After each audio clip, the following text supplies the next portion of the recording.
Is it really true that Facebook is collecting your call records?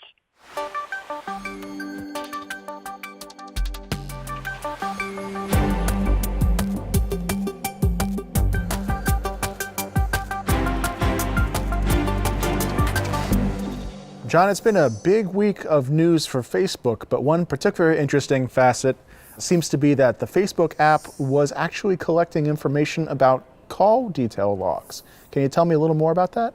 The Facebook app was user identified last week that their call records were actually being stored and being sent over to Facebook.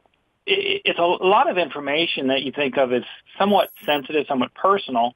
So Facebook's defense is that this was an opt-in, that users would have to agree that their data was going to be used by the application. As you opt into this feature, it would copy this stuff up there. And the intent is that if you needed to make like Matt or Joe or whomever, if I needed to get a hold of you, I could find you very easily using the Facebook or the Facebook Messenger application. In this case, you can turn it off. It's not something you have to be concerned about. But it is one of those things that, we always say, read your terms of service, read your end user license agreement, think about what you're opting into, and people just don't do that. It sounds like the stated purpose of the feature is to allow you to get a hold of people, which only really requires access to your contact list, but not access to who you're calling, when, and for how long. So why was this data being captured? I think it's a little sketchy on all the content, and it perhaps might just be that, from a permissions perspective, you get it all or none. Interesting. I know with Facebook kind of towing the line with privacy in a lot of different areas, I think this is the case where one user started to ask some questions, right? Why is this data out there? How is it being captured? And then from there, the kind of PR web gets to other people thinking about really what is Facebook doing with my data? What are these social media sites? Are they harvesting my data, or are they providing me, functionality? You have to be really careful. Make sure what you're opting into is something that benefits you more than the potential loss of the data that you're sharing would be. We've talked before, the free flashlight apps, and you say, why does it need permission to contact, get my contacts and, send an SMS message? It may not necessarily be malicious, but they're going to harvest that data for a purpose, whether it be marketing or some other third product.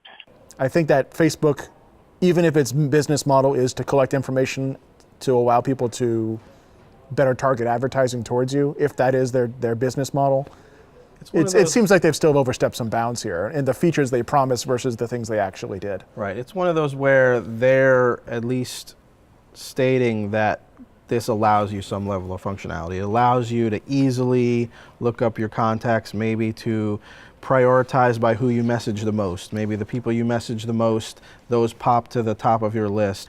Things that may seem helpful, but we know what's behind the scenes is harvesting of data, probably anonymizing that data and selling it. However, what can be done with all that comes with a repository like Facebook harvesting all your text messages. Sure, but you also said that we know.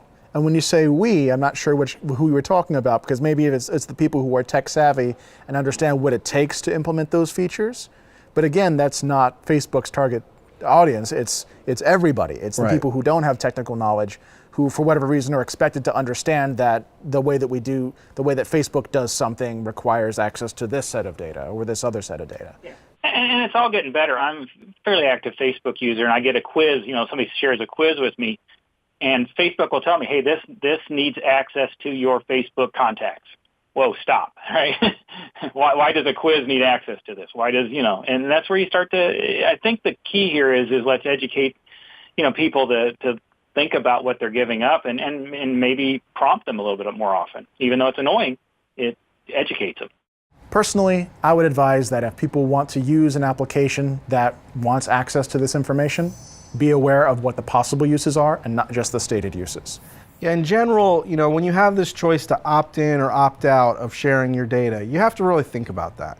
What does this mean? What level of my personal data am I sharing? Even when you're sharing what you feel like is innocuous information, there are ways that that can be used against you. John, do we have the famous Markley quiz this week? We do, and it's a fairly simple question and answer. In the back of my head, I got the theme song, that says, which of these doesn't belong. So I'm going to read you a question, read you 4 answers, and you guys tell me which one doesn't fit with the other ones. Which one of the following is not a real cryptography library? You gotta think cryptography libraries: OpenSSL, CryptoLocker, Bouncy Castle, and GNU TLS. Oh, it's CryptoLocker, because that one's malware. Yeah. Sounds right. Okay, good. I'm glad your memories are good, so you remembered CryptoLocker. The rest of them are actually legitimate cryptography libraries. OpenSSL, GNU TLS. I was thinking I might trip you up with Bouncy Castle, because not everyone has heard of Bouncy Castle. Isn't that a Java crypto library? Correct. All yep, right. That's exactly. See, you guys are sharp today. Thanks, John.